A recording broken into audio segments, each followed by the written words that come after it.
حسبنا الله ونعم الوكيل نعم المولى ونعم النصير أعوذ بالله السميع العليم من الشيطان اللعين الرجيم بسم الله الرحمن الرحيم الحمد لله الذي جازي كل صانع ورايشهم كل قانع ورحمهم كل ضارع ومنزل المنافع والكتاب الجامع بالنور الساطع وهو للدعوات سامع وللقربات دافع وللدرجات رافع وللجبابرة قامع فلا إله غيره ولا شيء يعدله ليس كمثله شيء وهو السميع البصير اللطيف الخبير وهو على كل شيء قدير والصلاة والسلام والتحية والإكرام على السيد الأنام الذي سمي بالسماء أحمد وفي الأرض أبي القاسم محمد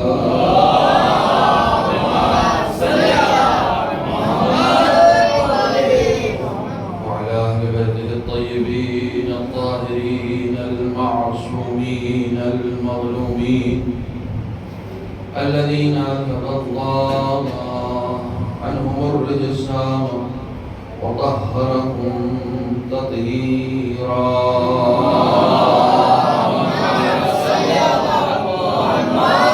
واللعنة الدائمة الباقية على أعدائهم وغاصب حقوقهم ومنكري فضائلهم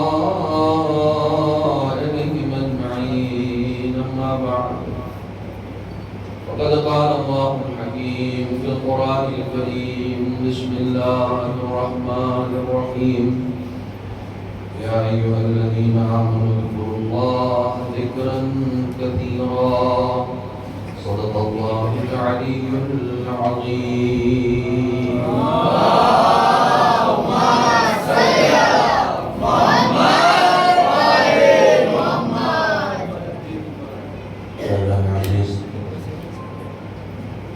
سورہ مبارکہ احزاب کی 41ویں آیت کو سرنامۂ صبح کے طور پر پیش کیا ہے. کل کی مجلس کو اگر آپ پیش نظر رکھیں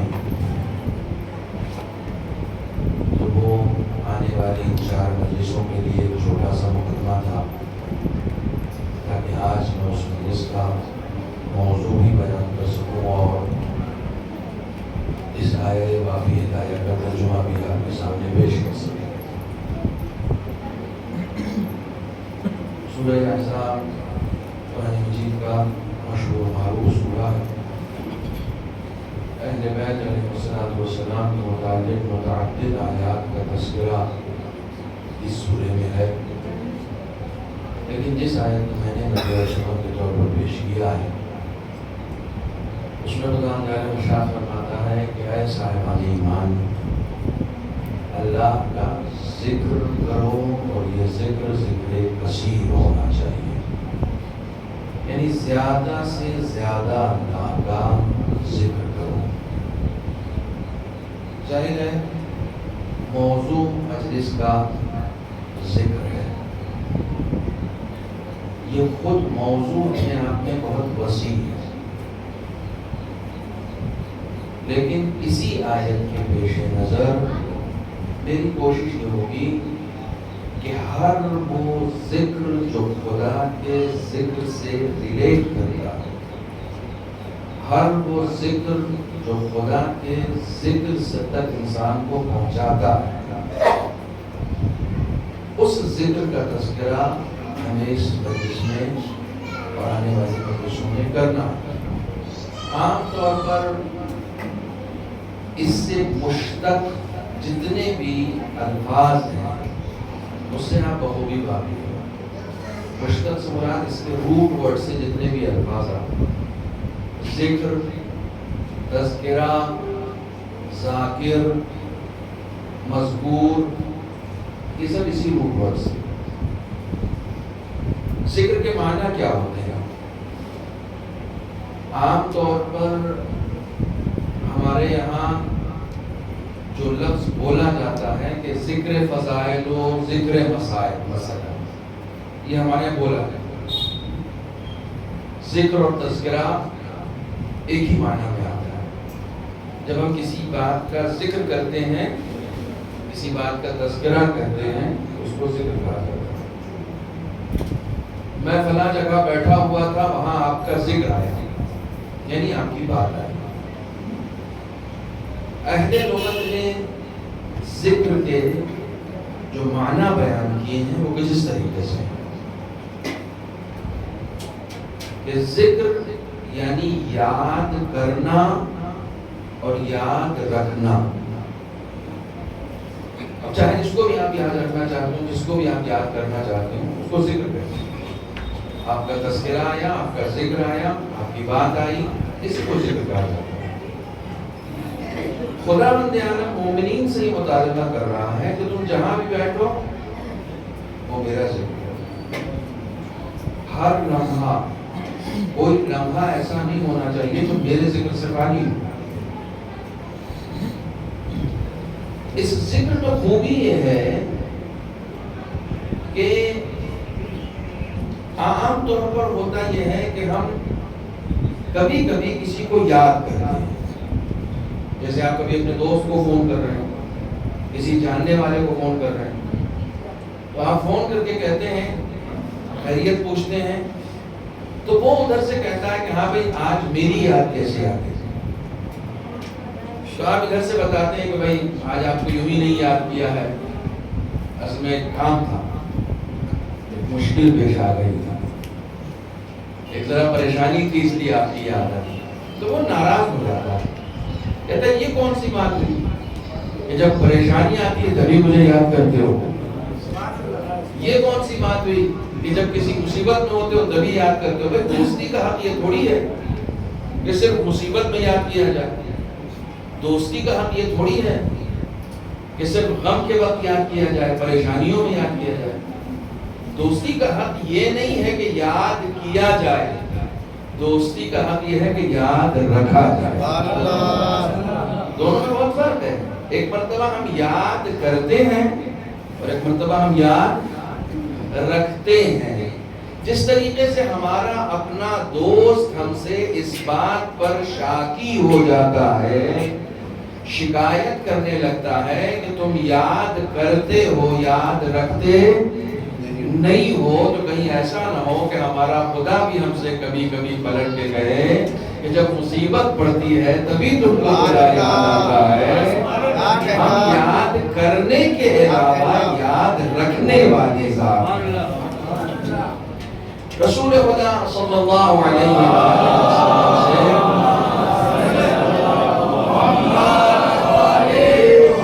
پوچھا گیا، اس ذکر کے بارے میں سوال کیا گیا، ذکر کیا ہے؟ تو آپ نے فرمایا لیس ہوا سبحان اللہ والحمد للہ ولا الہ الا اللہ واللہ اکبر ولکن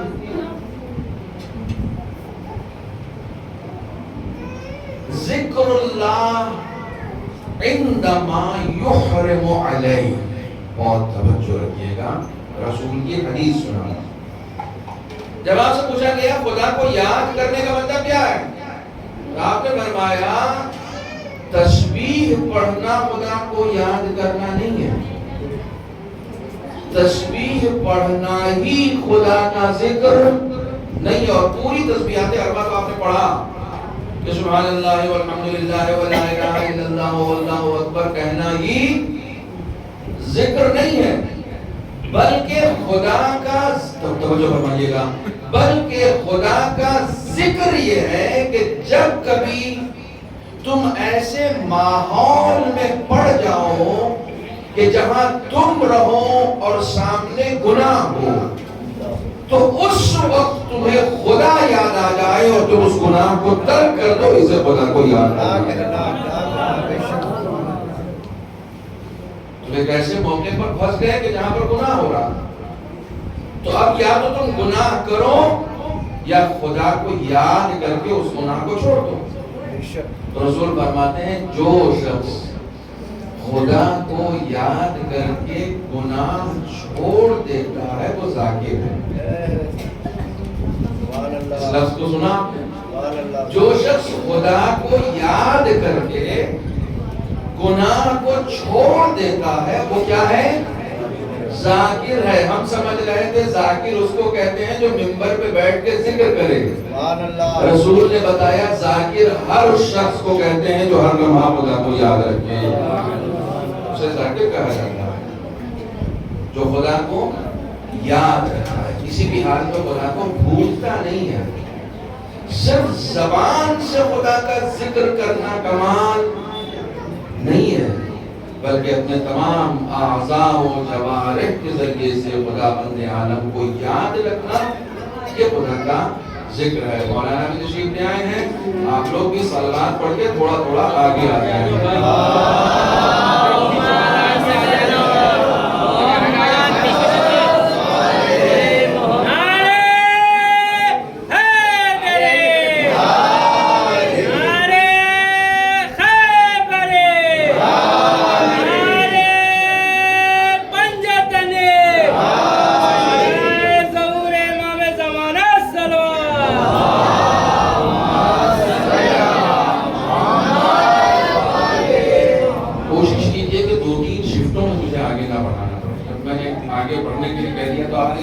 بڑھ جائیں کہ بات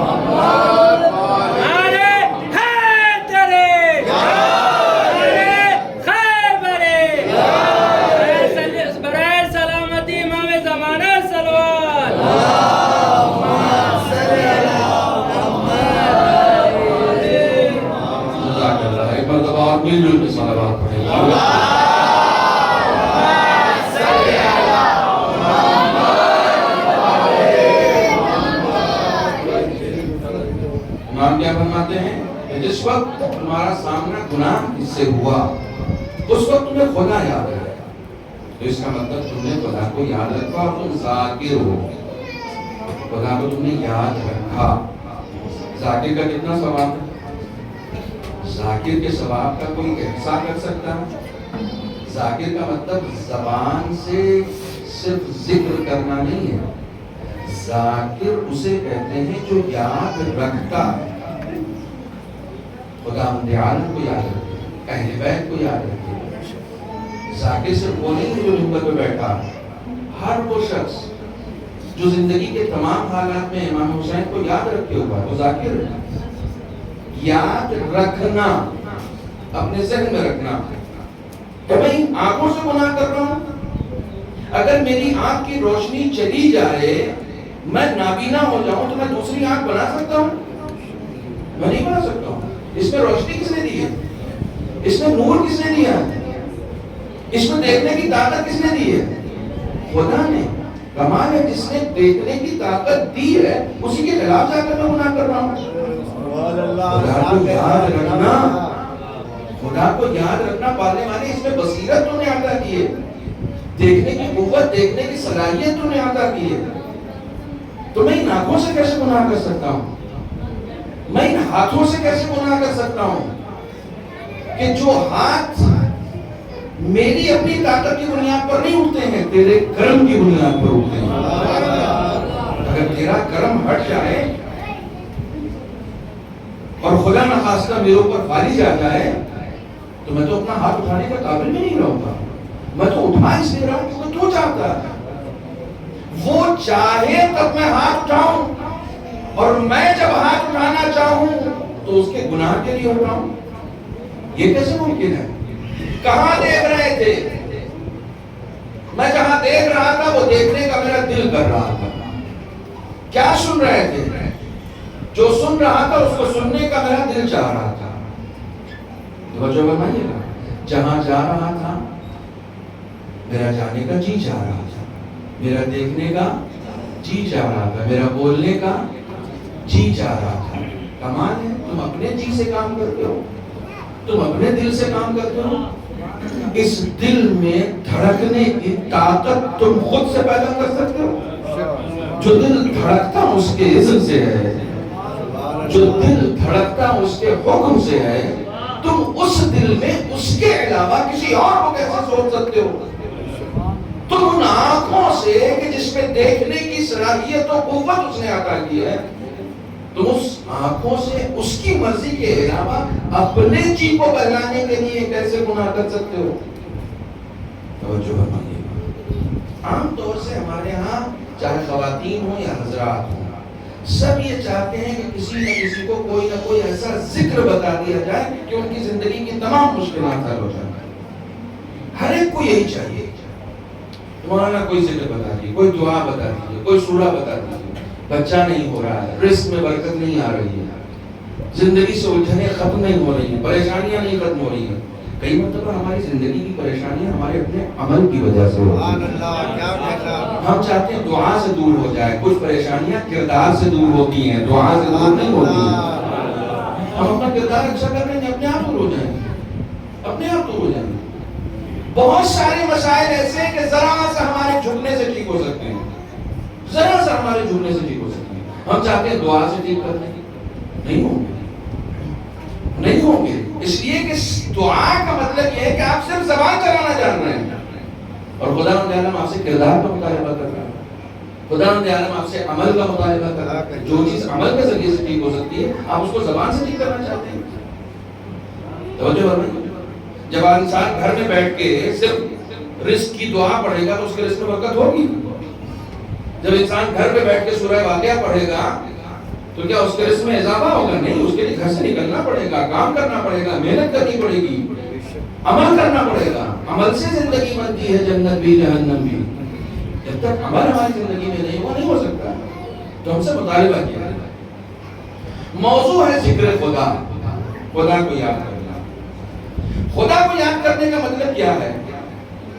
اب دیکھیے, آپ ماشاءاللہ سے جب سے شعور کے عالم میں آتے ہیں, بلکہ شعور کے عالم سے پہلے سے مجلسیں سنتے ہیں, خدا کہہ رہا میرا ذکر کرو. اور ہم نبی کے پاس گئے تو نبی نے کہا زینوا مجالسکم بذکر علی ابن ابی طالب. نبی نے کہا علی کا ذکر کرو. جب ہم علی کے پاس گئے کہ یا علی کس چیز کا ذکر کریں, تو کہا تم میں سب سے اچھا وہ ہے جو موت کا ذکر کرے. عجیب بات ہے, آپ سنتے چلیے نا. خدا کہہ رہا میرا ذکر کرو, نبی کہہ رہا علی کا ذکر کرو, علی کہہ رہا موت کا ذکر کرو. مطلب کیا ہے؟ مطلب یہ ہے جس ذکر سے تم کو خدا یاد آ جائے وہ ذکر کرو. جس بات سے تمہاری زندگی میں خدا یاد آ جائے تم وہ بات کرو, تم وہ بات کرو. ہمارے یہاں اپنی زندگیوں میں جو آرزویں ہوتی ہیں وہ لمبی اس لیے ہوتی ہیں کیونکہ ہم موت کو نہیں یاد کرتے ہیں. جب انسان موت کو بھول جاتا ہے تو لمبی آرزویں کرنے لگتا ہے. سوال کیا گیا کہ نماز میں خود انسان جب کھڑا ہوتا ہے وہ دل کیوں نہیں لگتا؟ نماز پڑھ رہا ہے اس کا دل نہیں لگ رہا. میں قرآن کی آیت پڑھوں, خدا کہتا ہے اقم الصلاۃ لذکری, نماز میرے ذکر کے لیے پڑھو. عجیب و غریب موڑ پر آ گئے. نماز میرے ذکر کے لیے پڑھو. اچھا نماز آپ کس کے لیے پڑھتے ہیں؟ ابھی آپ ماشاءاللہ جماعت سے پڑھی مغرب عشاء کی نماز, کس کے لیے پڑھ رہے ہیں؟ خدا کے لیے پڑھ رہے ہیں. تو پھر پتا کیوں کہہ رہا ہے نماز میں میرا ذکر کرو؟ اللہ, پھر پتا کیوں کہہ رہا ہے کہ نماز میں میرا ذکر کرو؟ بھائی نماز آپ شروع کرتے ہیں اذان سے. اذان شروع کہاں سے ہوتی ہے؟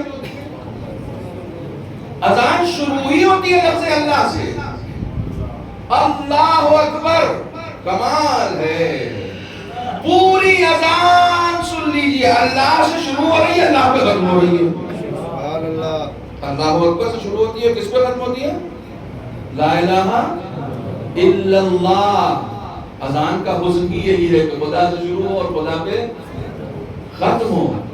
بھئی اس اذان میں ہم نے خدا کے علاوہ کس کا ذکر کیا ہے؟ رسول کا ذکر بھی خدا کا ذکر ہے، علی کا ذکر بھی خدا کا ذکر ہے، نماز کا ذکر بھی خدا کا ذکر ہے، کامیابی کا ذکر بھی خدا کا ذکر ہے، خیر عمل کا ذکر بھی خدا کا ذکر ہے. سب تو خدا کا ذکر ہے. اقامت کہا تو کس کا ذکر ہے؟ خدا کا ذکر ہے. آپ نماز پڑھنے کھڑے ہو گئے، نماز پڑھتا ہوں 3 رکعت مغرب کی واجب قربتاً الی اللہ. پھر اللہ آگے والے تیرا ہی تو ذکر ہے. اللہ اکبر اللہ کا ذکر. بسم اللہ الرحمن الرحیم کس کا ذکر؟ اللہ کا ذکر. الحمدللہ رب العالمین کس کا ذکر؟ اللہ کا ذکر. الرحمن الرحیم کون ہے؟ بھائی شروع سے لے کر آخر تک تو تیرا ہی ذکر ہے. نماز میں تیرے علاوہ ذکر کس کا ہے؟ پھر اس کے بعد تو نے قرآن میں کیوں کہا کہ نماز میرے ذکر کے لیے قائم کرو؟ اس کا مطلب یہ ہے کہ کبھی کبھی انسان نماز پڑھتا تو ہے، زبان پر اللہ رہتا تو ہے، مگر اس کا ذہن کہیں اور رہتا ہے. تو خدا کہہ رہا بھائی یہ نماز میں مجھے ہی یاد رکھو، دنیا بھر کے خیالات تمہارے ذہن میں آتے رہتے ہیں، نماز میں میں نہیں رہتا ہوں. نیت کی اللہ اکبر. آج 3-4 کام کرنے ہیں، کہہ رہے ہیں اللہ اکبر، لیکن ذہن میں آ رہا کہ 3-4 کام کرنے ہیں، اس سے پیمنٹ لینی ہے، اس کو پیمنٹ دینی ہے، اور پتہ نہیں بائک کی چابی نہیں مل رہی صبح سے. اب ذہن میں یہ خیال ہے، خدا کہہ رہا کہاں ڈھونڈ رہے ہو بائک کی چابی؟ ایک میری نمازی بھی نہیں ہے، ایک میری نمازی بھی نہیں ہے تم کو بائک کی چابی ڈھونڈنے کے لیے. آپ کا چھوٹا سا بچہ جو بھی اسکول جانا شروع کرتا ہے، 3 سال کا 4 سال کا، یہ تجربہ میں کر چکا ہوں. میں اپنے ساتھ اپنا تجربہ بتاتا ہوں. میری بیٹی جب نئی نئی اسکول گئی اور اس کے بعد وہ اسکول سے آئی تو اس نے اپنے اسکول کا قصہ سنایا کہ آج میں اسکول گئی تو کیا ہوا اور کیسے ہوا. تو اس نے بتایا کہ بابا جب میں اسکول گئی تو بتایا میم نے کیا کہا، اور وہ میم کہہ کے اس نے بات کرنا شروع کیا تھا تو میں نے موبائل نکال دیا اور موبائل میں کچھ دیکھنے لگا. وہ غصہ ہو گئی، لیکن بابا میں آپ سے بات کر رہا ہوں اور آپ موبائل دیکھ رہے ہیں. میں آپ سے بات کر رہی ہوں اور آپ موبائل دیکھ رہے ہیں. ایک 3-4 سال کے بچے میں بھی اتنا شعور ہوتا ہے کہ جب کوئی بات کر رہا ہے تو اس کی ساری توجہ اس کی طرف ہونی چاہیے. ہم نماز پڑھتے ہیں، ساری دنیا میں میرا خیال رہتا ہے خدا کی طرف نہیں رہتا ہے. خدا کہتا ہے نماز میں کم سے کم مجھے یاد رکھو، نماز میں کم سے کم مجھے یاد رکھو. تم نماز میں ہی مجھے بھول جاتے ہو. نماز پڑھتے ہو اس وقت تمہیں دنیا کا خیال آتا رہتا ہے. میں بھی پڑھ رہا تھا گریٹر نوئیڈا میں مجلس، وہاں بھی موضوع یہی تھا، تھوڑا سا چینج تھا، لیکن اس بات کا ذکر آیا تو دوسرے دن ایک نوجوان نے فون کیا مجھے، کہا نا خیال تو آتا ہے، میں کیا کروں؟ میں نماز میں کھڑا ہوتا ہوں تو مجھے خیال آتے ہیں، بہت سارے خیال آتے ہیں. میں نے کہا تمہیں کیا؟ مجھے بھی آتے نہیں. یہ اعتراف ہے، کوئی جسے کہا جاتا ہے کہ میں معصوم تھوڑی ہوں، مجھے نہیں آئے، مجھے بھی آتے، مجھے بھی آتے. کم آتے، پہلے زیادہ آتے تھے، اب کم آتے. کبھی کبھی بالکل نہیں آتے. فوکس کرنے کی بات ہے، توجہ دینے کی بات ہے، الرٹنس کی بات ہے. آپ جس کام میں ہیں جب تک آپ پوری طریقے سے اس میں فوکس نہیں کریں گے آپ کا ذہن جائے گا، آپ کا ذہن جائے گا. انسانی ذہن ہے، خیالات آئیں گے دنیا بھر کے. آپ کو بیدار رہنے کی ضرورت ہے، آپ کو الرٹ رہنے کی ضرورت ہے. کیونکہ جیسے ہی آپ نماز کے لیے کھڑے ہوتے ہیں شیطان حملہ کرنا شروع کر دیتا ہے. وہ چاہتا ہے یوسوسو فی صدور الناس، فوراً وسوسہ کرنے لگتا ہے، کہاں ابھی دیکھو کچھ کہیں نکلنا ہے، پتہ نہیں آج کتنا پروفٹ ہوگا. وسوسہ ڈالتا ہے، تو خیال تو آتا ہے. معصوم سے پوچھا گیا کہ نماز میں خیالات کیوں آتے ہیں؟ خدا کے علاوہ کسی اور کا خیال کیوں آتا ہے نماز میں؟ تو معصوم نے 2-3 وجہ بتانی، اس میں سب سے بڑی وجہ غفلت ہے۔ جب تم نماز پڑھتے ہو تو نماز میں نہیں رہتے، کہیں اور رہتے ہو، نماز میں نہیں رہتے ہو۔ ایران میں بہت ساری بزرگ ہستیاں گزری ہیں، ایک صاحب تھے، ان کو بہلول زمان کہا جاتا تھا۔ ایک تو خود آیت اللہ بہلول تھے، بڑی شخصیت تھی، لیکن ایک اور صاحب تھا، ان کو بہلول زمان کہا جاتا تھا کہ اپنے زمانے کا یہ بہلول، بالکل دیوانے بنے رہتے، لیکن عارف باللہ، خدا کو پہچاننے والا، خدا کا خوف رکھنے والا۔ کسی مسجد میں نماز پڑھنے کے لیے گئے تو سب سے کونے میں کھڑے ہوئے، پہلی صف میں کھڑے ہوئے تاکہ پہلی صف کا ثواب بھی لے سکیں، اور بالکل کونے میں، ان کے بعد کوئی آدمی نہیں تھا دیوار کے پاس، وہاں کھڑے ہو گئے۔ ایک رکعت نماز پڑھی جماعت کے ساتھ، دوسری رکعت سے فرادہ ہو گئے، دوسری رکعت سے فرادہ نماز پوری کر کے پھر وہیں بیٹھ کے اپنا جو آسودہ لے کر آئے تھے پوٹلی میں، اسے کھول کر کھانے لگے، کھانا وانا ناشتہ لے کر آئے تھے، بھوکے تھے، وہیں بیٹھ کے کھانے لگے۔ اب لوگوں نے زد و کوب شروع کی نماز کے بعد کے ساتھ، یہ کیا ماجرا ہے؟ آپ کو نماز پڑھنے کی تمیز نہیں ہے مسجد میں، اول تو آپ جماعت سے کھڑے ہوئے، پھر آپ نے فرادہ کر دی، اور اس کے بعد پھر یہاں بیٹھ کے کھانے لگے، تو لوگ ہمارے تو فوراً کافر اور مشرک اور مقصر اور پتہ نہیں کیا کیا ٹارگٹ تو فوراً دے دیا جاتا ہے نا۔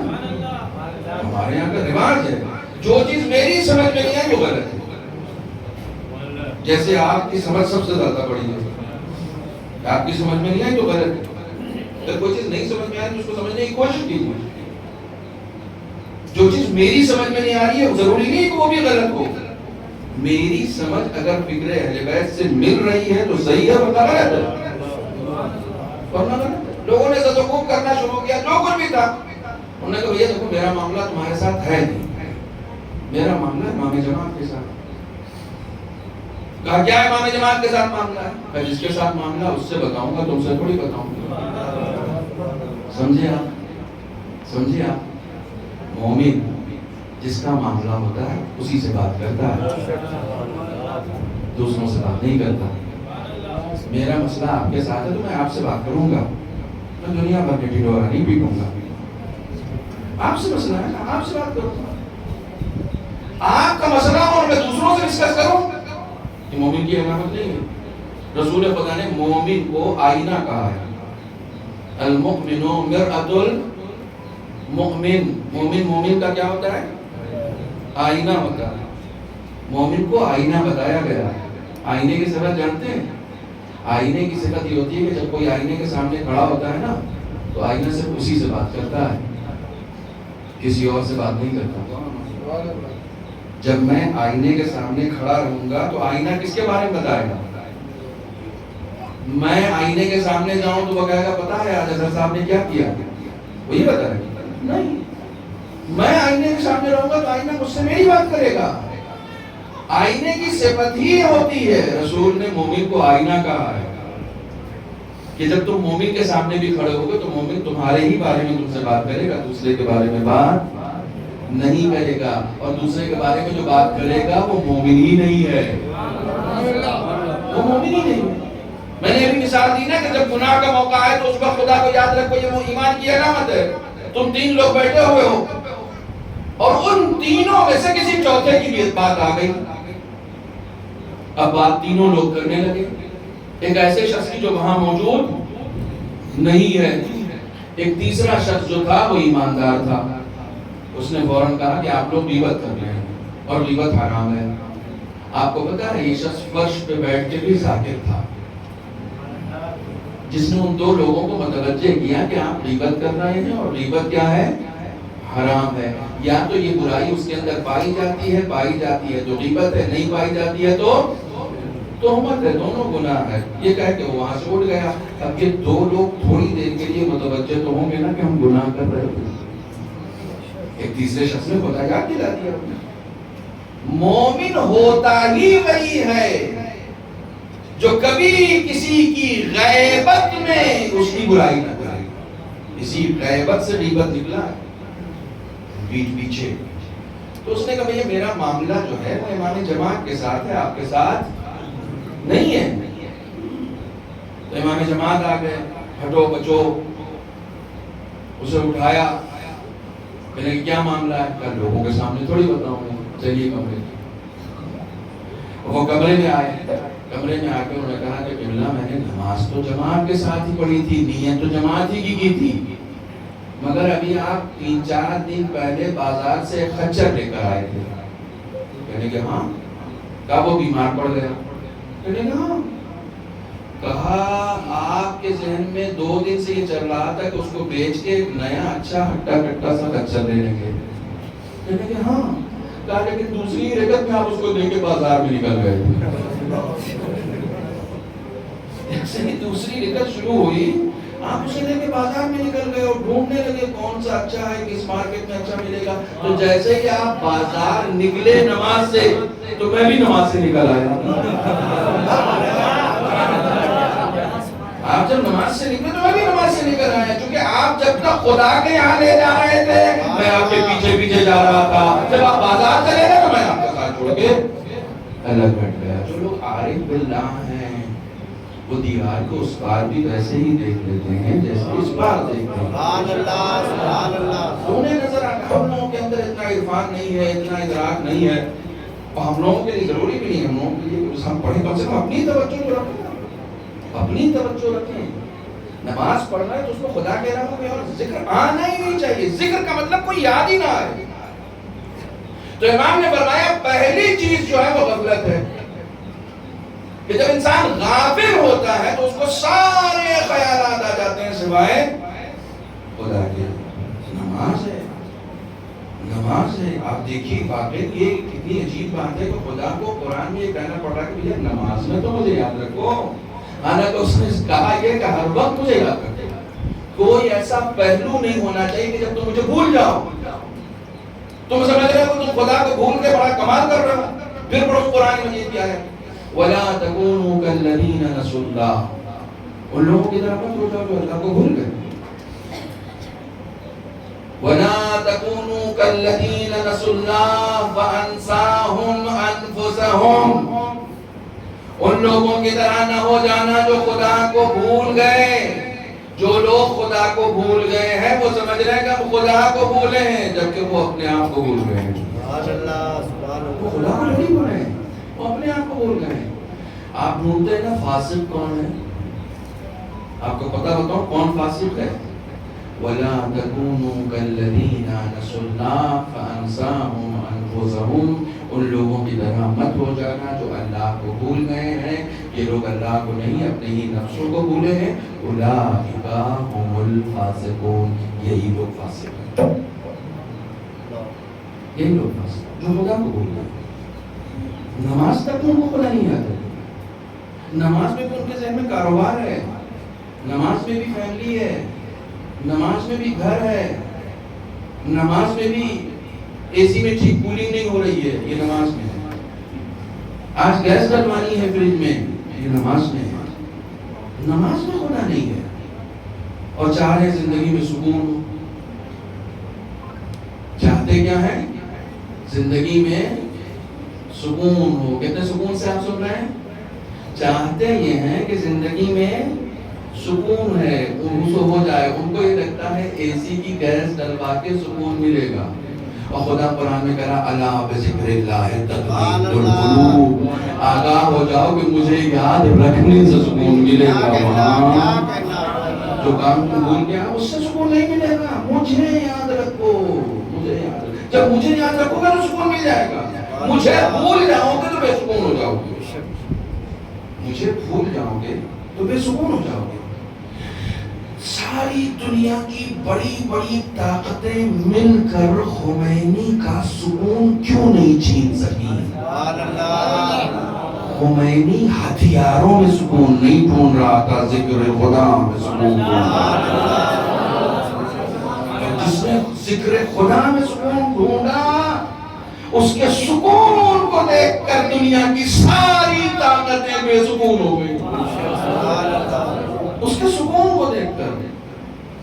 اور آج کے موجودہ رہبر کے سکون کو دیکھ کر، ان کے سکون کو دیکھ کر بھی دنیا کی ساری طاقتیں جو بے سکون ہو رہی ہیں۔ یہ اتنا سکون سے کیوں ہے؟ انہیں پتہ ہی نہیں ہے کہ تم سکون پیسے میں ڈھونڈتے ہو، تم سکون شہرت میں ڈھونڈتے ہو، تم آرام ہتھیاروں میں ڈھونڈتے ہو، تم سکون فوجوں میں ڈھونڈتے ہو۔ جو لوگ کربلا سے آئے ہیں وہ فوجوں میں سکون نہیں ڈھونڈتے، وہ سجدوں میں سکون ڈھونڈتے ہیں، وہ ذکر خدا میں سکون ڈھونڈتے ہیں، وہ یاد خدا میں سکون ڈھونڈتے ہیں۔ پریشانیاں آئیں، کوئی بات نہیں، آتے رہے۔ امام حسین نے صبح عاشور کا آغاز ہی یہاں سے کیا تھا، لا معبود سواک صبراً علی بلائک، معبود تیرے علاوہ کوئی پوچھنے کے قابل نہیں ہے، تیرے علاوہ کوئی سجدے کے قابل نہیں ہے۔ جو 3 دن سے پیاسا ہے، بھوکا ہے، جس کے بچے تڑپ رہے ہیں، وہ صبح عاشور کہتا ہے لا معبود سواک، اس کو سکون ہی ذکر پروردگار سے مل رہا ہے۔ ماں کہتے صبراً علی بلائک، میں بلاؤں پر صبر کروں گا، یہ بلائیں میرا سکون نہیں چھین سکتی۔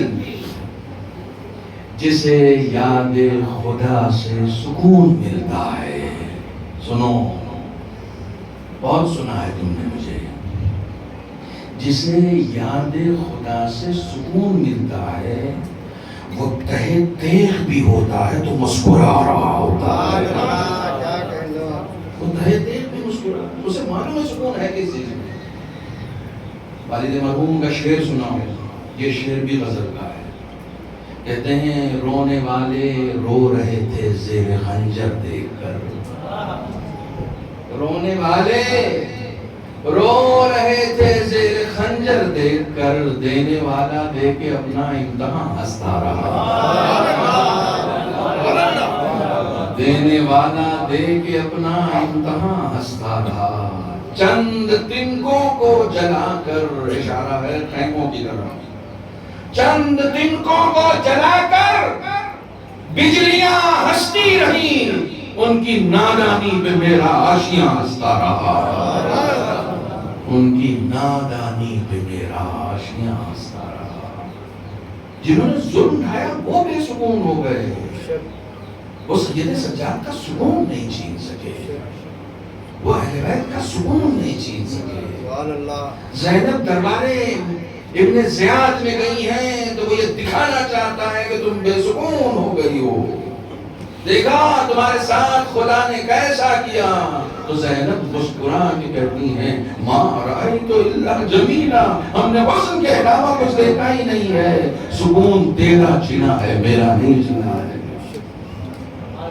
مطمئن ہے، مطمئن ہے، جس کے پاس خدا ہوتا ہے وہ بے سکون تھوڑی ہوتا ہے، اس کے اندر ایک اطمینان ہے، اس کے اندر ایک سکون ہے۔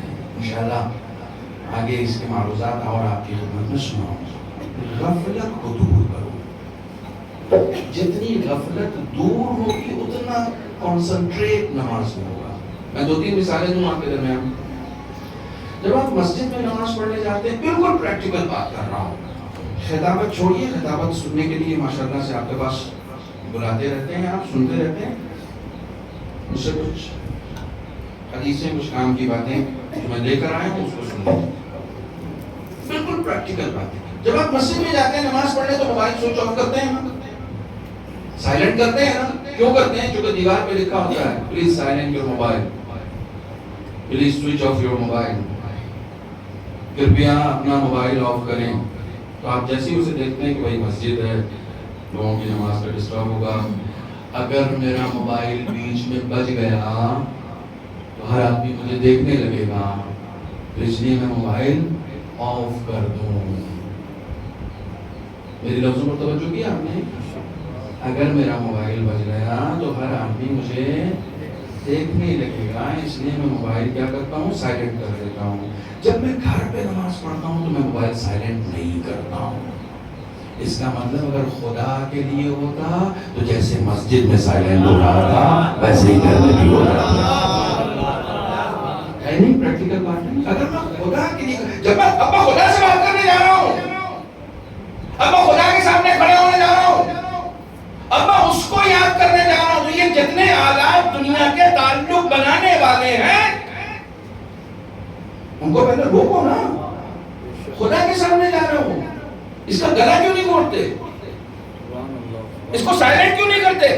تم خدا سے بات کرنے جا رہے ہو، ارے مولانا کوئی بیچ میں فون آ گیا تو اس کا مطلب ابھی خدا سے بات کرنے کے لیے تم تیار نہیں ہو۔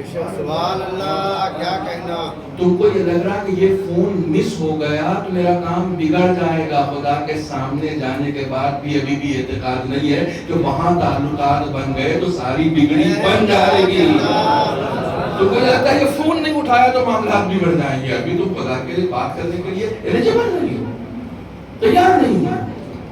خدا سے بات کرنے کا مطلب یہ ہوتا ہے کہ جیسے ہی تم خدا کی بارگاہ میں حاضر ہوئے دنیاوی سارے تعلقات کو بالائے طاق رکھو۔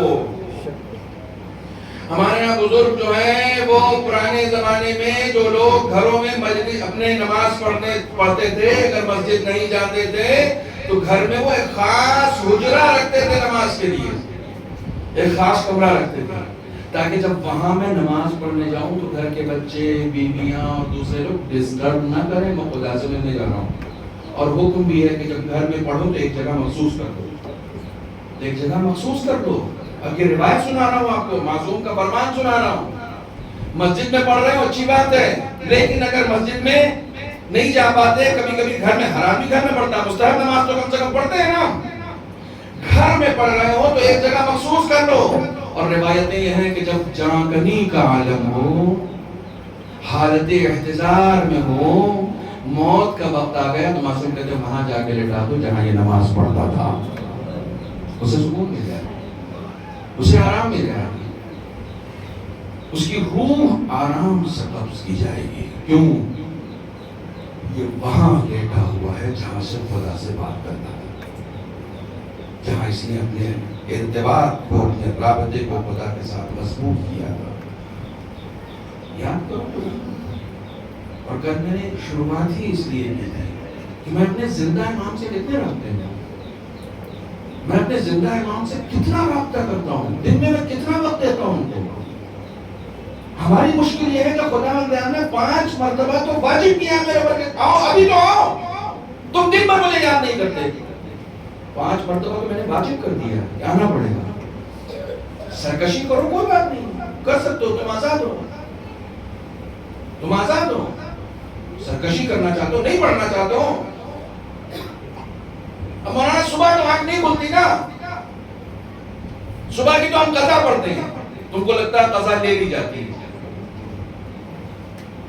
معاف کیجیے گا، قضا کا کوئی آپشن ہی نہیں، آن ریکارڈ کر رہا ہوں، اور جو بات کہتا ہوں پورے چیلنج کے ساتھ کرتا ہوں، کوئی ڈاؤٹ نہیں، قضا کا کوئی آپشن ہے نہیں۔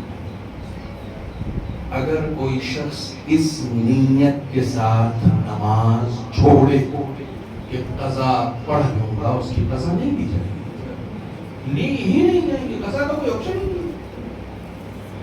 نماز، جملے کو محفوظ رکھیے گا، نماز جان بوجھ کر چھوڑنے والے کی قضا نہیں ہے۔ بھول گئے، یاد نہیں رہا، سو رہے تھے، ایسی بے ہوشی طاری ہو گئی تھی کہ ہوش میں آ نہیں سکتے تھے اور نماز کا وقت چلا گیا، ان کے لیے قضا کا آپشن ہٹے کٹے لوگوں کے لیے نہیں ہے، ہے نہیں۔ قضا کا کیا مطلب ہوتا ہے؟ قضا کا کیا مطلب ہوتا ہے؟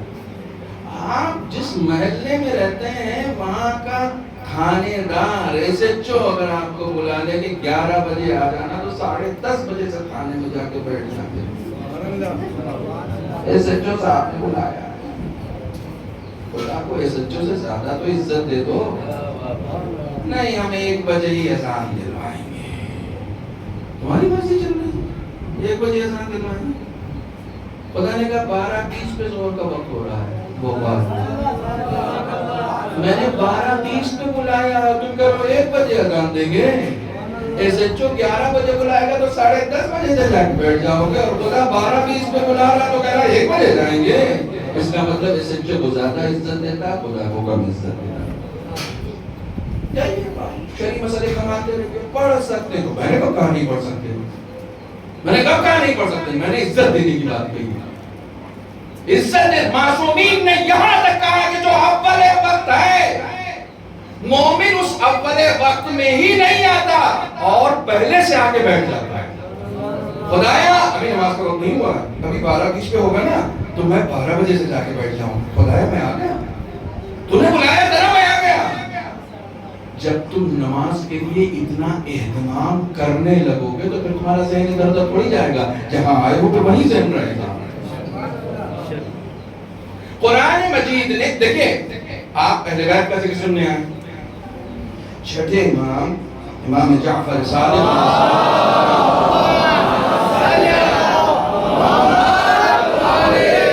اس قسم کی روایتیں بہت سارے معصومین سے ہیں. لا تنال شفاعتی من استخف الصلاۃ. امام نے فرمایا اس شخص کو ہماری شفاعت نصیب نہیں ہو سکتی جو نماز نا نا نا نا آپ سمجھ رہے ہیں جو نماز نہیں پڑھے نا. امام نے یہ کہا نہیں, امام نے کہا جو نماز کو ہلکا سمجھے. ہلکا سمجھنے کا مطلب کیا ہے؟ پڑھ لیں گے, کون سا وقت بھاگا جا رہا ہے. چھٹے امام فرماتے ہیں اس کو میری شفاعت کی ہلکا کر دیا تم نے, خدا نے بلایا تم ہلکا کر رہے ہو نماز کو. مولا شیعوں کی علامت کیا ہے؟ کہا جب نماز کا وقت ہو جائے تو دیکھو ان کے اندر کوئی ہلچل پیدا ہوئی کہ نہیں.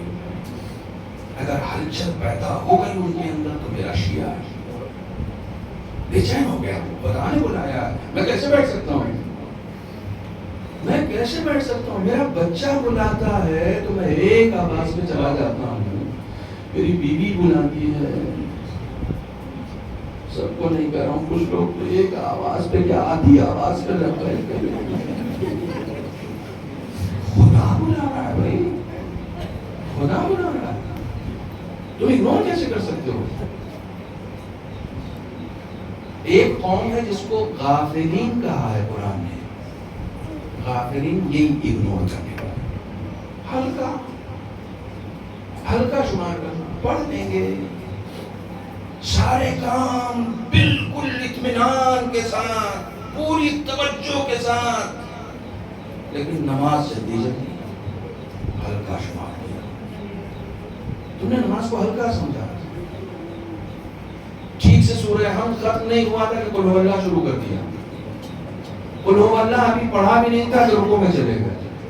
ہلکا ٹھہر ٹھہر کے جب تم کہتے ہو نا سبحان ربی الاعلی وبحمدہ, ایک تسبیح میں آپ تجربہ کیجئے گا. جب ایک انسان تسبیح پڑھتے وقت کہتا ہے سبحان اللہ سبحان اللہ سبحان اللہ, اس کا مطلب جانتے ہیں آپ کیا کہہ رہا ہے خدا سے؟ خدایا تو بے عیب ہے, تو بے عیب ہے, تو بے عیب ہے. روایت سنا رہا ہوں, خدایا تو بے عیب ہے. تو جب انسان فرش پہ ہاتھ میں تسبیح لے کے بار بار یہ کہتا ہے خدایا تو بے عیب ہے, تیرے یہاں کوئی عیب نہیں ہے, تو خدا فرشتوں سے خوش ہو کے کہتا ہے دیکھو زمین پر ہے اور مجھے بار بار کہہ رہا ہے بے عیب ہے, تو بے عیب ہے, تو بے عیب ہے. جاؤ اس کی زندگی سے سارے عیب نکال کے باہر کر دو. یہ مجھے بے عیب بتا رہا ہے, اب اسے اس دنیا میں بے عیب بنا دو. یہ عیب میری زندگی سے جاتے کیوں نہیں ہے؟ کیونکہ میں جب سبحان اللہ کہتا ہوں تو میں توجہ ہی نہیں کرتا ہوں میں کیا رہا ہوں. تو عیب کہاں سے چلا جائے گا؟ عیب اس وقت جائے گا کہ جب اپنے آپ میں عیب ڈھونڈو. ہمارے معاشرے میں صرف دوسروں پہ عیب ڈھونڈنا کمال ہے. جو کرتے رہتے ہیں تنقید دوسروں پہ بہت, جو کرتے رہتے ہیں تنقید دوسروں پہ بہت, خود اپنی ذات پہ کچھ تبصرہ نہیں کرتے. ضرورت اس بات کی اپنے اوپر کرو. آئے دن ہم لوگوں سے سوال کرتے رہتے, کبھی کسی پاکستان کے مولوی کے بارے میں, کبھی کہیں مولانا ان کے بارے میں آپ کا کیا خیال ہے. میں نے کہا وہ بات اس سے قبر میں فرشتہ نہیں پوچھے گا, تم کیوں پوچھ رہے ہو بھائی, تم کیوں پوچھ رہے ہو؟ اور میں قبر میں جاؤں گا تو پاکستان کے کسی مولوی کے بارے میں فرشتہ مجھ سے پوچھے گا کہ اس کے بارے میں کیا عقیدہ ہے؟ ارے فرشتہ اگر عقیدے کے بارے میں پوچھے گا تو کہے گا من ربک، تمہارا پروردگار کون ہے، نبی کون ہے، امام کون ہے، ان کے بارے میں سوال کرے گا، ملاؤں کے بارے میں سوال نہیں کرے گا۔ تو جو فرشتہ نہیں کرے گا تم کیوں کر رہے ہو؟ تم کیوں کر؟ تم کو اہل بیت سے دین لینے کے لیے کہا گیا ہے۔ جو اہل بیت کی زبان سے دین دے اس کا دین لے لو، جو اپنی طرف سے دے اس کو ریجیکٹ کر دو۔ اسٹیشن پر میں نے ایک بات کہی تھی، یاد نہیں کب کہی تھی لیکن کہی تھی کہ یہ دین، یہ منبر دین بتانے کے لیے ہے، بنانے کے لیے نہیں۔ دین بن چکا، دین خدا نے بنا دیا، دین خدا نے بنا دیا، اعلان رسول نے کر دیا ہے، ہم لوگ اسے بتانا ہے۔ یہ بتائیں، میرے استاد تھے وہ ہمیشہ کہتے تھے اہل بیت کے لیے مائک بن جاؤ، کچھ نہیں بن سکتے اہل بیت کے لیے تو کیا بن جاؤ؟ مائک بن جاؤ۔ مائک کے پیچھے جو بولا جاتا ہے امانت داری سے وہی آواز پہنچا دیتا ہے۔ اپنی طرف سے کیوں لگانا بڑھانا نکتے بازیاں، اپنی طرف سے کیوں؟ جو اہل بیت نے بتایا وہ سنا دو لوگوں کو۔ یہ لوگ اہل بیت کو سننے آئے، تمہاری نکتے بازی سننے نہیں آئے۔ صلوات پر محمد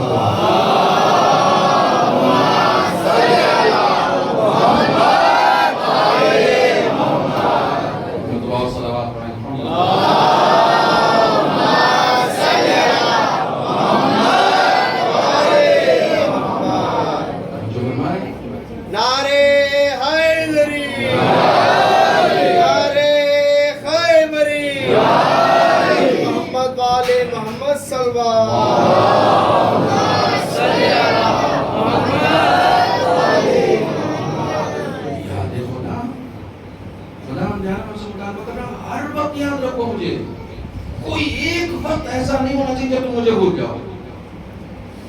گھر میں ہو اپنی زوجہ کے ساتھ، مجھے یاد، اس وقت مجھے یاد۔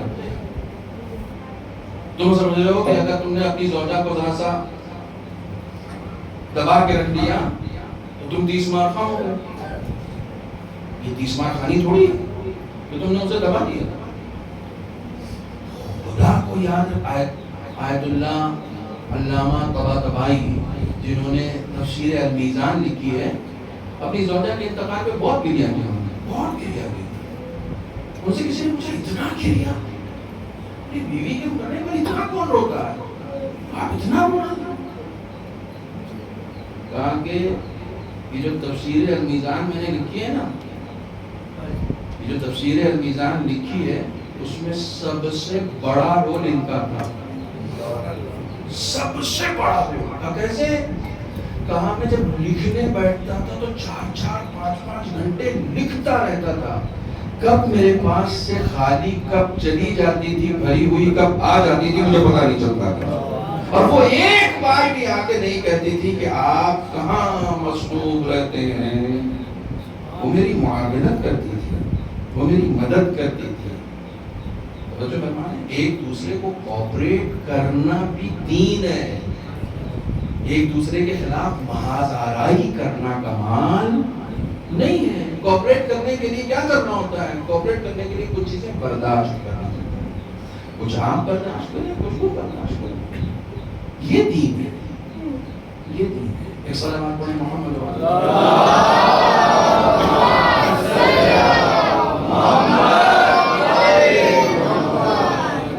نماز میرے ذکر کے لیے قائم کرو۔ جو خدا ہم سے یہ مطالبہ کر رہا ہے کہ کم سے کم نماز میں مجھے فوکس کرو، آپ سمجھ سکتے ہیں کہ اسے کتنی شکایت ہے اس بات سے کہ بندہ میرے سامنے کھڑا ہو کر مجھے یاد کرنے کی بات کر رہا ہے، اس کی زبان پر میں ہوں لیکن میں ذہن میں نہیں، ذہن میں اس کی دنیا بھر کے خیالات۔ بچے نے پوچھا کہ مولانا ذہن تو جاتا ہے، کیا کریں؟ پہلی چیز ہے غفلت، دوسری چیز کیا ہے؟ سن لیجیے اس کو، میں بار بار کہتا ہوں ہمارے لکھنے کا چلن نہیں ہے۔ کچھ چیزوں کو جب تک آپ لکھیں گے نہیں، زندگی میں دہرائیں گے نہیں، اس وقت تک چیزیں یاد نہیں رہیں۔ مولا کائنات فرماتے ہیں قید العلم بالکتابہ، علم کو لکھ کے قید کرنا ہے، سبحان اللہ۔ العلم بخشی بھاگ جاتا ہے، بھاگ جاتا ہے۔ ایک مجلس سنی ذہن سے ہو جاتی، چلی جائیں، نہیں آتی۔ دوسری چیز جس کی وجہ سے انسان نماز میں غافل ہو جاتا ہے وہ دنیا کی لمبی آرزویں ہیں۔ یہ غلط وقت میں نے چھیڑ دیا، وقت میرا پورا کمپلیٹ ہو گیا، لیکن ہمارے قوم کے نوجوان کل بھی مجھ سے یہ کہہ رہے تھے کہ کل آپ گھڑی پہن کے مت بیٹھیے گا۔ میں نے کہا نہیں، اس کے بعد بھی مجلس ہے، اس لیے مجھے اس مجلس کی بھی رعایت کرنی ہے کہ آپ لوگ اس مجلس کو بھی پوری طریقے سے انجام دے سکیں، چاہے مجلس یہاں ہو چاہے وہاں، مجلس میرے باپ کی نہیں حسین کی ہے۔ اس لیے ہر مجلس کا، ہر ممبر کا، ہر فرش کا اتنا ہی احترام ہے جو آپ کے ممبر کا احترام ہے، اتنا ہی احترام، سب حسین۔ دوسری چیز کیا ہے جس سے انسان کا ذہن نماز میں بھٹکتا ہے؟ وہ لمبی آرزو ہے۔ مولا کائنات حضرت علی ابن ابی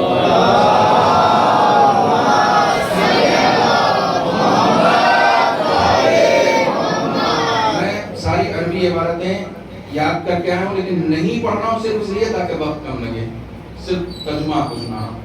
مولا کائنات نے اپنے چاہنے والوں کے حوالے سے کہا ہے کہ مجھے اپنے چاہنے والوں کے لیے صرف دو چیز کا خطرہ ہے۔ مولا کائنات کی بات آپ کو بتا رہا ہوں، مجھے اپنے چاہنے والوں سے صرف دو چیز کا خطرہ، اور سب سے زیادہ خوف کی لفظ استعمال کی ہے، سب سے زیادہ خوف و خطر مجھے اپنے چاہنے والوں سے انہی دو چیزوں کا ہے۔ پہلی چیز کہ وہ نفس کی پیروی کریں گے، مجھے ڈر ہے۔ یہیں سے بات میں شروع کی ہے، کیوں دیکھ رہے ہو؟ دل چاہ رہا ہے، کیوں سن رہے ہو؟ دل چاہ رہا ہے۔ ہماری قوم کے بچے اپنا اچھا خاصا وقت ریلز دیکھنے میں نکال دیتے ہیں۔ ریلز ہر سال محرم سے پہلے آیت اللہ خامنہئی تقریر کرتے ہیں، ہر سال۔ پتہ نہیں یہ قوم کے نوجوان سنتے ہیں نہیں سنیے، ہندی میں بھی، اردو میں بھی، ہر زبان میں، یوٹیوب پر بھی ہے، انسٹاگرام پر بھی ہے، دنیا بھر کے گانے والوں کو فالو کیے رہتے ہو، ان لوگوں کو فالو کرو، ان لوگوں کو فالو کرو، اپنے قوم کے رہنماؤں کو فالو کرو۔ صرف گھر میں فوٹو لگانے سے نہیں ہوگا، جب تک فالو نہیں کرو گے کردار سازی نہیں ہوگی۔ صرف موبائل میں وال پیپر کی حد تک آیت اللہ خامنہئی کو نہیں رکھو، آیت اللہ خامنہئی کو اپنی زندگی میں کردار کا حصہ بناؤ۔ کردار کا حصہ کہ ارے مولانا میرے موبائل میں ہیں وال پیپر پر ہونا کمال تھوڑی ہے، وال پیپر کمال نہیں، تمہاری زندگی میں ہونا چاہیے۔ سنو، آیت اللہ خامنہئی اس بات جو تقریر کر رہے تھے اس میں انہوں نے کہا کہ پہلے ہم اپنے قوم کے بچوں کو سمجھاتے تھے، ڈراتے تھے کہ برے دوستوں کے ساتھ مت رہو، برے دوستوں کی سنگت میں مت رہو۔ فرماتے ہیں اب ہر بچے کے جیب میں ایک برا دوست رہتا ہے۔ آیت اللہ خامنہئی کا جملہ ہے، کہتے ہیں پہلے ہم بتاتے تھے کہ برے دوستوں کی سنگت میں مت رہو، اب ہر بچے کی جیب میں ایک برا دوست ہے۔ زندگی میں 24 گھنٹے میں آپ کبھی اپنے آپ سے پوچھیے گا کتنا ٹائم آپ موبائل کے ساتھ گزارتے ہیں؟ موبائل کے ساتھ وقت گزارنا برا نہیں ہے، کس طریقے سے آپ گزار رہے ہیں یہ اہمیت رکھتا ہے۔ موبائل کے ساتھ وقت گزارنا کوئی برا تھوڑی ہے، گزاریے۔ آپ کے ساتھ اگر کوئی دوست ہے تو اس دوست کو دیکھا جاتا ہے، یہ دوست کیسا ہے،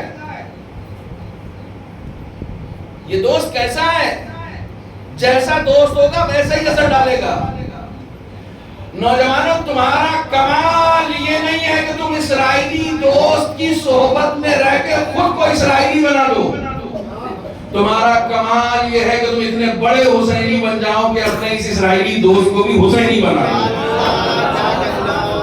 تم اسے بھی حسینی بنا لو، تم اپنے موبائل کو حسینی بنا لو، تم اپنے موبائل کو ماتمدار بنا لو، تم اپنے موبائل کو کربلائی بنا لو، تم اپنے موبائل کو بھی شیعہ بنا لو۔ یہ دوست تمہارے اوپر اثر نہیں کرے، تمہارا اثر اس کے اوپر ہونا چاہیے، تمہارا اثر اس کے اوپر ہونا چاہیے۔ میرا اثر کیسے ہوگا؟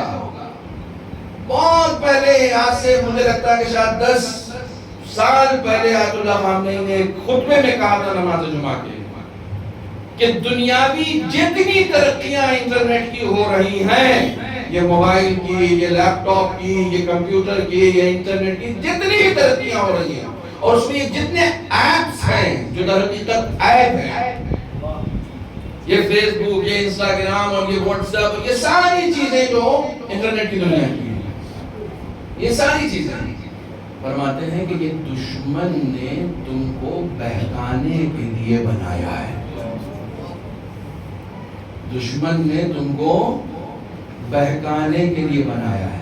اس میں اتنی ہدایت ڈال دو کہ دشمن بھی شرمندہ ہو جائے. اتنی اچھی باتیں اس میں ڈال دو کہ وہ بھی شرمندہ ہو جائے. جسے ہم نے بہکانے کے لیے بنایا تھا، انہوں نے اس کو بھی مسلمان بنا دیا. اثر ہونا چاہیے نا، ہماری صحبت کا اثر ہونا چاہیے. ہماری صحبت کا اثر موبائل پہ بھی ہونا چاہیے. میں کس کے ساتھ رہتا ہوں اس کا اثر. یہ بھی دیکھیے چھٹے امام کی حدیث ہے. یہ امام فرماتے ہیں ہمارا چاہنے والا وہ ہے کہ جو اگر کسی نئی بستی میں یا کسی نئی آبادی میں جائے تو وہاں کے اثرات کو اپنی ذات میں قبول نہیں کرتا، بلکہ اپنا اثر وہاں ڈال کے چلا آتا. تم جہاں جاؤ وہاں اپنا اثر ڈال دو. تم حسینی ہو، تم حسینی ہو. آپ مجھے انصاف سے بتائیے، امام کا جب ظہور ہوگا تو امام کو ناصر تو چاہیے ہوں گے نا، ساتھی تو چاہیے ہوں گے. امام کس کو بلائیں گے؟ یا امام جب بلائیں گے تو کون ایسا ہے جو بن بلائے چلا جائے گا؟ حبیب کو خط لکھا تھا امام حسین نے، مسلم ابن اوسجہ کو تو نہیں لکھا تھا، برائے کو تو نہیں لکھا تھا، شبیب شاکری کو تو نہیں لکھا تھا، زہیر کو تو نہیں لکھا تھا. زہیر کو راستے سے بلایا تھا، ایک بار کے بعد اس نے انکار کیا. مسئلہ یہ نہیں ہے کہ امام بلائیں گے تو ہم جائیں گے یا نہیں. مسئلہ یہ ہے کہ ابھی ہم نے اپنے آپ کو اس لائق بنایا بھی ہے کہ نہیں کہ امام ہمیں بلائیں. مسئلہ یہ ہے جس طریقے سے حبیب کو خط لکھ کے بلایا ہے امام نے، کیا اس طریقے سے ہم نے اپنے آپ کو بنا لیا ہے کہ امام جب آئے تو امام بھی مجھے بلائیں کہ ہاں بھوپال سے تمہارا نام ہے، آ جاؤ. یہ کس کا نام آئے گا؟ یہ نام امام کی فہرست میں کیسے آئے گا؟ یہ کیسے آئے گا؟ امام باڑے کے باہر کتبہ لگانے سے کہ اس میں 50% ڈونیشن میرا ہے. جو خرچ کیا ہے قوم کو بتانا کمال نہیں ہے، قوم سے چھپانا کمال ہے. قوم سے چھپانا کمال ہے. کچھ چیزوں کے لیے ابھی ہم لوگ بہت پیچھے ہیں. یہاں تو نہیں دکھتا ہے. ہم لوگ یوپی میں جاتے ہیں تو وہاں مسجد میں امام باڑے میں، حسیب بھائی آپ گواہی دیجیے گا کم سے کم، وہاں پنکھوں میں بھی دادا کا نام لکھا ہوتا ہے، برائے ایصال ثواب. اچھا نہیں لکھیں گے تو پہنچے گا نہیں. یہ نام لکھ کیوں رہے ہیں بھیا؟ کیوں لکھ رہے ہیں؟ کیا ضرورت ہو گئی لکھنے کی؟ ہم نام کے پیچھے پڑ گئے. میں نے اے سی کے اوپر لکھا ہوا دیکھا ہے. لوگوں کا بس نہیں چل رہا ہے. اگر کسی امام باڑے کو بنانے میں پیسہ دیا ہے تو ایک دیوار پہ میرے دادا کا نام ہونا چاہیے. لوگوں کا بس نہیں چل رہا ہے. کیوں لکھ رہا ہو؟ اگر قربتاً اللہ لیا ہے تو تم بھی بخشے جاؤ گے، تمہارا باپ بھی بخشا جائے گا، تمہارا دادا بھی بخشا جائے گا، بخشا جائے گا. کائے کے لیے لکھنے کی ضرورت پڑی ہے؟ رسول خدا صلی اللہ علیہ وسلم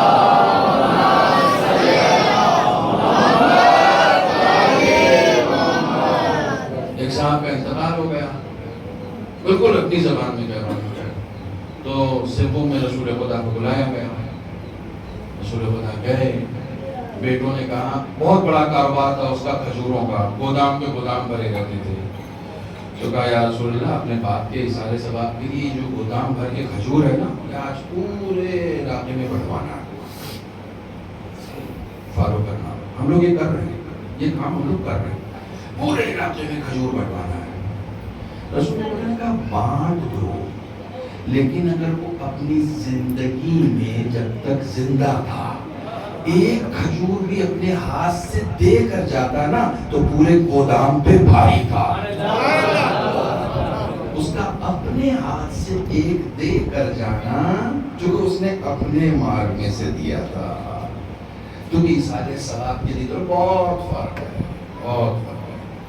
جو کام زندگی میں ہوتا ہے اس کا ثواب کہیں زیادہ ہوتا ہے کیونکہ وہ تم کر رہے ہوتے ہو اور ہر انسان کو اس کے عمل کی بنیاد پر جزا ملنے والی ہے.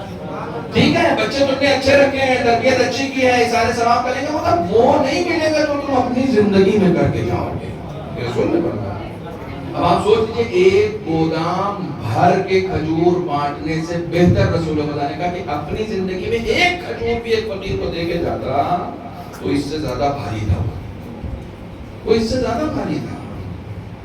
اور جو ہمارے اگر وہ اپنی زندگی میں دے گے, اہمیت کو سمجھیے, ان مجلسوں کی اہمیت کو سمجھیے, اس ذکر کی اہمیت کو سمجھیے. میں اپنے آپ سے بھی کہتا ہوں, آپ منبر پہ بیٹھے ہیں تو آپ اس وقت کی اہمیت کو سمجھیے.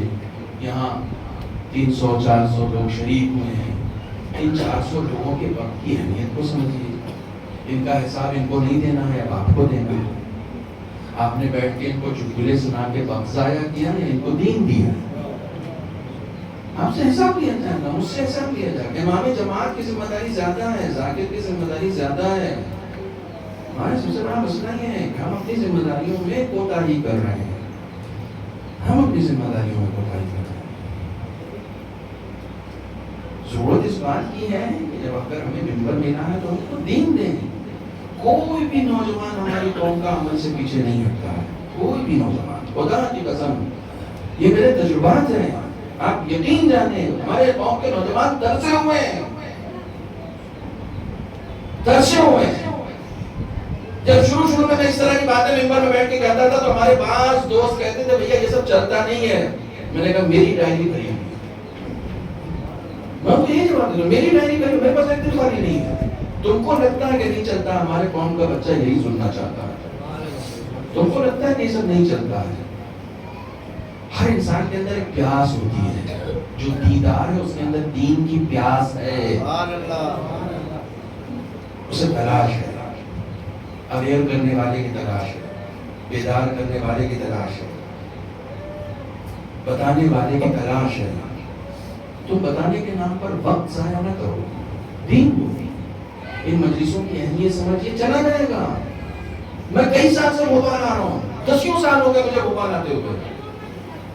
پتہ نہیں پہلی مجلس میں جب تھا, دوسری مجلس میں جب آیا تھا, تیسری مجلس میں جب آیا تھا, ہر سال آتا ہوں معلوم فلاں صاحب چلے گا. وہ فلاں صاحب آپ کی مجلس میں آگے آگے رہتے تھے, چلے گئے. چلے گئے, چلے گئے کا مطلب چلے گئے, اب نہیں ہے. ہم آج ہیں, ہمارے پاس موقع ہے, چلے جانے کا موقع نہیں ملے گا. یاد کرنا ہے, خدا کے ساتھ ساتھ موت کو یاد کرو. یاد کرو موت کو, بات کرو موت کی, ذکر کرو موت کا, ہر وقت موت کو یاد کرو. چھٹے امام فرماتے ہیں کہ جب کسی جنازے میں شریک ہو, اذا حملت جنازتن, جب بھی کسی جنازے کو اٹھاؤ, فَكُنْ كَأَنَّكَ مَحْمُومٌ, تو ایسے ہو جاؤ کہ جیسے تم خود جنازے کے اندر لیٹے ہوئے. امام فرما رہے ہیں جب کسی جنازے کو اٹھاؤ تو یہ مت سوچو کہ میں کاندھا دے رہا ہوں, یہ سوچو کہ میں جنازے کے اندر ہوں, ابھی مجھے قبر میں ڈال دیں گے, ابھی مجھے قبر میں ڈال دیں گے. اپنے آپ کو تیار کرو قبر میں جانے کے لیے. کل میں نے کہا تھا نا کہ امام کا ظہور ہوگا تو کہیں گے آ جاؤ, پھر اس کے بعد وقت نہیں بچے گا. یہی حال موت کا ہے, ملک الموت آ گیا پھر وقت نہیں بچے گا. ارے ابھی میری نماز رہ گئی ہے, اب بولے وقت پڑھ لو گے تو یہ نہیں کہو گے کہ رہ گئی ہے. اب وقت داخل نہیں ہوا ہے تو تمہارے پر واجب نہیں ہے. اب اس سے بڑی دلیل دے سکتا ہوں, ملک الموت آیا 2 بجے, ارے میری نماز رہ گئی ہے. واجب تو تمہارے پاس 12:20 پہ ہو گئی تھی نا, تم یہ تو کہہ رہے میں نے نہیں پڑھی, واجب تو اسی وقت ہو گئی تھی. تو اول وقت پڑھ کے اپنی ذمہ داری ادا کر کے تیار ہو. موت کا مطلب تیار ہو.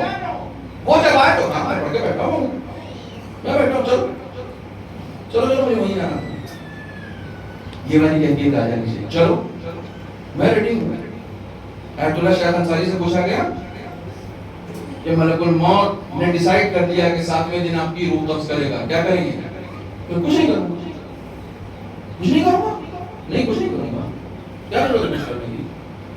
کہا 7ویں دن آپ کو موت آنی ہے، کہا جب سے شعور کے عالم میں آیا ہوں موت کی تیاری کر رہا ہوں، میں تیار ہوں، کسی وقت بھی آ جائے میں تیار ہوں۔ ہمارے یہاں علماء یہی کہتے تھے کہ تیار ہوں، تیار ہونے کا مطلب میرے اوپر کوئی قرضہ نہیں ہے، تیار ہونے کا مطلب میرے اوپر کسی کا حق نہیں ہے، تیار ہونے کا مطلب میرے اوپر نماز نہیں ہے، تیار ہونے کا مطلب میرے اوپر روزہ نہیں ہے، تیار ہونے کا مطلب خلاصہ 2 لفظوں میں نہ میری گردن پہ خدا کا حق ہے نہ میری گردن پہ بندگان خدا کا حق ہے، کچھ نہیں، کچھ نہیں۔ میں ہمیشہ ایک ڈائری اپنی جیب میں رکھتا ہوں، اس پر کس کی طرف سے کتنا پیسہ میرے اوپر ہے میں اس کو لکھے ہوا ہوں، وصیت کر چکا ہوں کہ اگر میرے مرنے سے پہلے یہ میں نہیں دے سکا ہوں تو یا نہیں پہنچا سکا تو یہ میرے اوپر ادا کریں، میں نے لکھ کر رکھا ہوا ہے۔ ہم لوگ وصیت نہیں کرتے، وصیت کرنا واجب ہے۔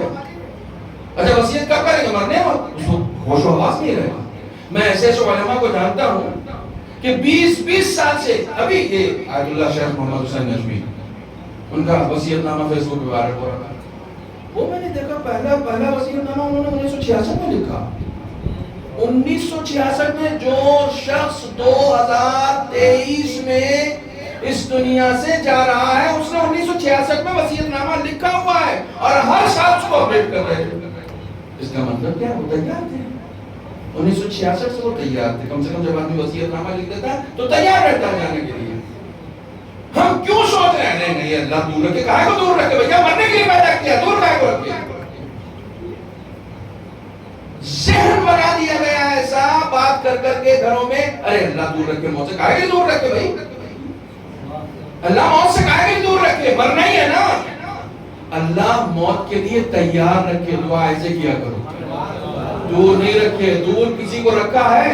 میر انیس کہہ کے چلے گئے جب احمد مرسل نہ رہے کون رہے گا؟ وہ دور کہے کو رکھے، کہے کو دور رکھے، تیار رکھے، اللہ تیار رکھے۔ تمہاری گردن پر کسی کا حق نہ ہو، نہ خدا کا نہ بندگان خدا کا۔ آمادہ رہو، آمادہ رہو۔ ملک الموت آئے تو خوشروئی سے اس کا استقبال کرو، بسم اللہ بسم اللہ۔ زندگی بھر نعرے حیدری لگا رہے تھے، زندگی بھر علی علی کر رہے تھے، تو یہ موت پہ تمہیں موت کیوں آ رہی ہے؟ موت پہ تو علی آ رہے ہیں۔ سبحان اللہ سبحان اللہ۔ تمہیں موت پہ موت کیوں آ رہی؟ موت پہ تو علی ہے۔ تمہارے اندر تو اشتیاق اور بڑھنا چاہیے۔ اس دنیا میں جب تک زندگی گزار رہا تھا ان کے ساتھ زندگی گزارنی پڑ رہی تھی، اب موت آئی ہے تو علی آئی ہے، اب تو اور اشتیاق بڑھنا چاہیے، اب تو اور تمنا بڑھنی چاہیے۔ باقی باتیں انشاءاللہ اس کے اوپر کل کروں گا، آج وقت تھوڑا سا زیادہ ہو گیا، بہرحال چونکہ مولانا کی مجلس کے فوراً بعد ہے، لہٰذا آپ لوگ براہ راست وہاں انشاءاللہ پہنچ جائیں گے۔ خدا تعالیٰ ہم سب کو یہ توفیق دے کہ ہم کربلا کو صرف سنے نہیں، اپنی زندگی کا حصہ بنا دیں۔ امام حسین کے اصحاب کے لیے سنا کیسے مشتاق تھے موت کے۔ مولا کائنات امام حسین نے کربلا والوں کے لیے یہ فرمایا کہ یہ جو جماعت تم دیکھ رہے ہو تم اسے موت سے نہیں ڈرا سکتے، اس جماعت کو تم موت سے نہیں ڈرا سکتے۔ ان میں سے ہر ایک بچہ موت سے اتنا مانوس ہے کہ جیسے ایک بچہ اپنے ماں کے سینے سے مانوس ہوتا ہے۔ ایک بھوکا بچہ جیسے ماں کے دودھ کا مشتاق ہوتا ہے، ویسے یہ موت کے مشتاق ہے۔ موت کا مطلب لقائے پروردگار، موت کا مطلب حقیقی زندگی، موت کا مطلب خدا کا وصال، موت کا مطلب علی کا دیدار۔ اور جب موت آتی ہے تو انسان، دیکھیے کل میں نے ایک جملہ کہا تھا اور خدا کی قسم یہ جملہ پہلی مرتبہ میں بس آیا کہ یہ دنیا اتنے بڑے غم کی جگہ ہے کہ جب اس میں انسان آتا ہے تو روتا ہوا جاتا ہے، اور مومن وہ ہوتا ہے کہ جب اس دنیا سے جاتا ہے تو ہنستا ہوا جاتا ہے. مومن ہنستا ہوا جاتا ہے. مومن بہت خوش ہوتا ہے یہاں سے جاتے وقت, بہت خوش ہوتا ہے. حدیث پیش کرتا ہوں, رسول اکرم فرماتے ہیں کہ دنیا سجن للمؤمن, دنیا مومن کے لیے قید خانہ ہے اور موت اس قید خانے سے رہائی ہے. جیسے ہی موت آتی ہے قید خانے سے رہائی کی خبر سن کر کے قیدی خوش ہو جاتا ہے کہ چلو آزادی تو ملی, اب آزادی ملی, اب تک قید میں تھے, اب تک قید میں تھے. ہم کربلا سننے والے ہیں, ہم کربلا سننے والے ہیں, ہم موت سے مٹتے نہیں ہیں. حسن نصر اللہ کا بہت مشہور جملہ ہے, 10 مرتبہ میں منبر سے کہہ چکا ہوں. کہتے ہیں ہم مٹنے والی قوم ہوتے تو کربلا میں مٹ چکے ہوتے. ہم باقی رہنے والی قوم ہیں, ہم باقی رہنے والی قوم ہیں. جتنے بھی یزیدی تھے کوئی بھی باقی ہے آج؟ جتنوں نے یزید کی طرف سے اپنی جان پیش کی کوئی زندہ ہے؟ حبیب کیوں زندہ ہے؟ زہیر کیوں زندہ ہے؟ مسلم ابن اوسجہ کیوں زندہ ہے؟ وہ زندہ ہیں, وہ زندہ ہیں. اللہ اکبر, کیا اشتیاق تھا, کیا اشتیاق تھا. روایت کہتی ہے کہ جس وقت مسلم ابن اوسجہ شہید ہوئے ہیں, حملے اولا میں شہید ہو گئے تھے مسلم, اور زمین پر گرے ہوئے ہیں. امام ان کے سرہانے پہنچ گئے اور ان کے دوست تھے حبیب ابن مظاہر, کوفے ہی سے تھے. مسلم ابن اوسجہ بھی کوفے سے تھے اور فقیہ تھے. حبیب بھی فقیہ تھے. حبیب بھی سرہانے پہنچ گئے. امام نے مسلم کا سر اپنے زانوں پر رکھا ہوا تھا اور حبیب پائیں طرف کھڑے ہوئے تھے. تو حبیب بار بار مسلم سے بات کرنا چاہ رہے تھے. مسلم کوئی وصیت ہو تو بتا دو, تم جا رہے ہو. مسلم کوئی وصیت ہو اپنے بیوی بچوں کے لیے, گھر والوں کے لیے, کچھ بھی ہو تو بتا دو, میں جب تک زندہ ہوں اس پر عمل کروں گا. اللہ اکبر, ایسے ڈوب چکے تھے یہ لوگ امام حسین کے عشق میں. مسلم ابن اوسجہ کہتے ہیں علیک بالامام, اے حبیب وصیت تو ہے, میں اپنے بیوی بچوں کے لیے کیا وصیت کروں گا, اس امام کے لیے وصیت ہے. جب تک زندہ رہنا کوشش کرنا کوئی پتھر بھی میرے امام کی جانب نہ آئے. کوشش کرنا کوئی پتھر بھی میرے امام کی جانب نہ آ سکے. اللہ اکبر, اللہ اکبر. السلام علیک یا ابا عبداللہ وعلى الأرواح التي حلت دفناك عليك مني سلام الله أبدا ما بقيت وبقي الليل والنهار ولا جعله الله آخر عهد مني لزيارتكم. السلام على الحسين وعلى علي بن الحسين وعلى أولاد الحسين وعلى أصحاب الحسين. حسین کی مصیبت کو اگر یاد کرنا ہے تو یہ ممکن نہیں ہے کہ کوئی امام رضا کی روایت کو یاد نہ کرے. امام ابن شبیب سے کہتے ہیں یا ابن شبیب ان بقیتا فابکر الحسین. ابن شبیب جب رونا ہے تو میرے جد حسین پر رویا کرو. فإنه ذبح كما يذبح الكبش. ابن شبیب جب رونا ہے تو میرے جد پہ رویا کرو کیونکہ میرے جد کو ایسے ذبح کیا گیا جیسے کبش کو ذبح کیا جاتا. ازاداروں، عرب کی ایک رسم ہے، لوگ ترجمہ کرتے ہیں کبش کا کہ کبش یعنی بھیڑ کو کہتے ہیں. امام نے یہ کہا کہ میرے جد کو ایسے ذبح کیا گیا جیسے بھیڑ کو ذبح کرتے ہیں. لیکن خدا کی قسم اس کا ترجمہ یہ نہیں ہے کہ میرے امام کو ایسے ذبح کیا گیا جیسے بھیڑ کو ذبح کرتے ہیں. امام نے کبش کی لفظ استعمال کیا ہے جسے اب تک رونا نہیں آیا، اس کی آنکھوں سے آنسو آنے گئے. امام نے کبش کہا ہے. کبش کسے کہتے ہیں؟ کبش اسے کہتے ہیں، عرب کا یہ دستور ہے کہ جب عرب کسی جانور کا شکار کرتے ہیں تو اسے اتنی دیر تک دوڑاتے ہیں، اتنی دیر تک دوڑاتے ہیں تو وہ تھک کے گر جاتا ہے، اس میں اٹھنے کی صلاحیت نہیں ہوتی. اسے چاروں طرف سے گھیر لیتے ہیں، پھر ہر ایک جس کے پاس جو بھی اسلحہ ہوتا ہے اس سے وار کرتا ہے.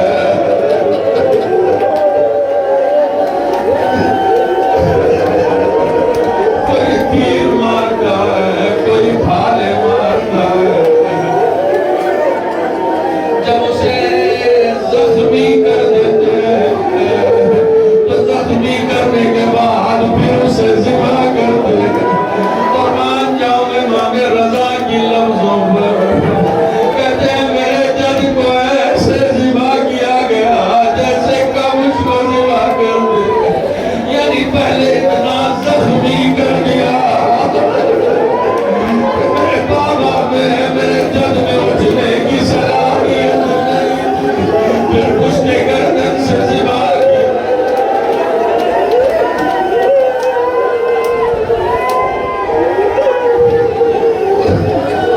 نمازوں پر اپنے رحمتوں کا نزول کرے، خدا تمہیں سلامت رکھے. فَإِنَّهُ ذُبِحَ كَمَا يُذْبَحُ الْكَلْبُ. سن لو، یہاں تک سن لیا تو ایک اور روایت سنا کر چلوں. عرب کا ایک دستور ہے کہ جب کسی جانور کو ذبح کیا جاتا ہے، جب کسی جانور کی قربانی دی جاتی ہے تو عرب کے لوگ اسے گھیر کر کھڑے ہو جاتے ہیں. ہر ایک کے ذہن میں اس جانور کا کوئی نہ کوئی حصہ ہوتا ہے. کوئی کہتا ہے سر مجھے دے دو،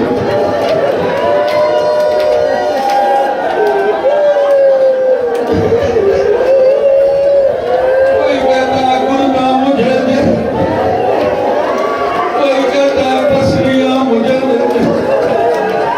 اللہ اکبر.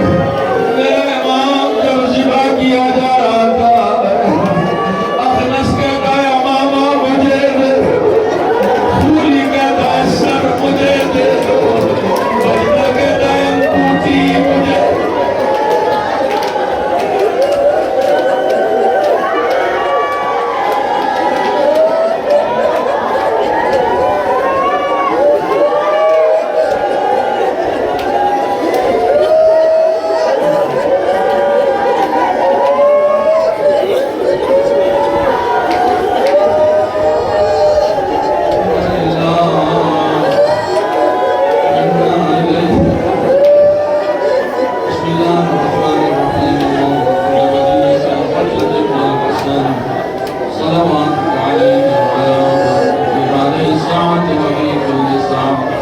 وليا وحافظا وقائدا وناصرا ومددا